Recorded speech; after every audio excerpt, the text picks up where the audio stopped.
Hi, you're watching Sealclops Book Reviews. Today I'm going to be reviewing a short and sweet monster romance book called Swipe Right for Monsters.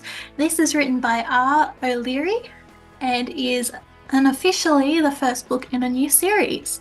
It has been marketed as a standalone though, so it wasn't until the little acknowledgements and information at the end of the book that the author said that she's looking to make it into a potential trilogy.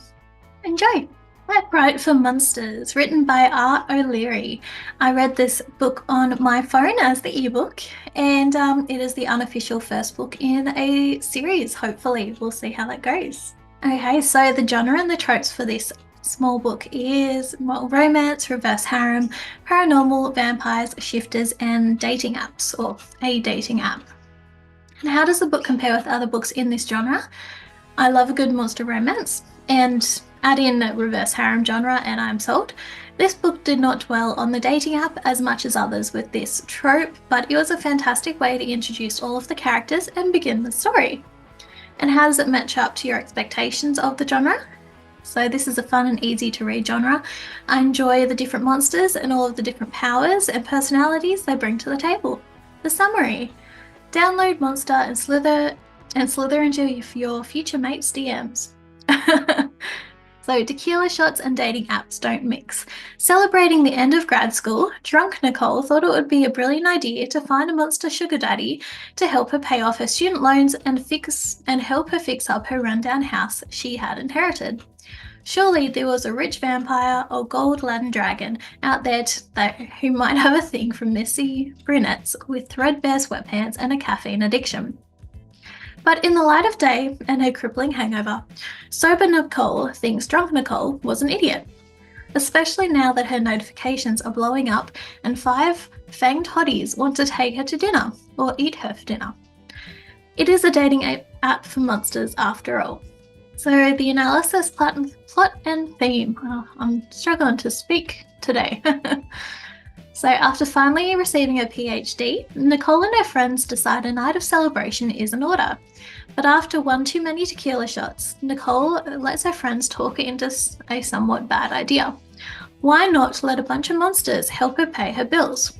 Setting up dates with a werewolf, a were-cougar, a fae, and 2 vampires, all in separate and beneficial fields, what could possibly go wrong? When they find out that someone is trying to sabotage Nicole and her rundown house, their protective instincts kick in. All of a sudden, 5 Hoddesdon shifters have moved themselves into the house and Nicole's life.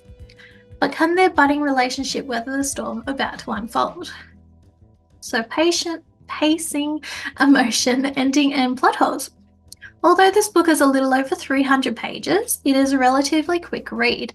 It has humour and romance between 1 woman and 5 men. The majority of the chapters are told from Nicole's point of view, with occasional chapters from each of the men. Thinking I was going into a standalone, I knew this book would be a series as soon as the 2 best friends were introduced. Now I have to wait for the rest of them to be written. So a bit about the main characters. So first of all, we have Nicole, the main female. She is brunette, works in computer science, just completed her PhD, inherited her grandmother's rundown house, and does not know much about monsters. Next, we have Wes. He is the werewolf. He's a mechanic, has an older brother, has model good looks, is never serious, and is the joker of the group. Then we have Drake, who is the were-cougar, construction worker, larger muscular, laid-back attitude, gets compared to a house cat frequently, and has 5 sisters. Next, there's Hawthorne. He is a fae, garden company, long silver hair, is quite shy, can make anything grow, much stronger than he appears. And then we have Jasper and Atticus. They are both vampires, lawyers, over 200 years old, cannot go outside during the day, bright red eyes, and does everything or do everything as a pair. So they're pretty much 2 in 1 there. The recommendation, or my recommendation.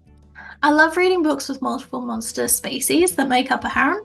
The different personalities and powers associated with the different species makes for an interesting read.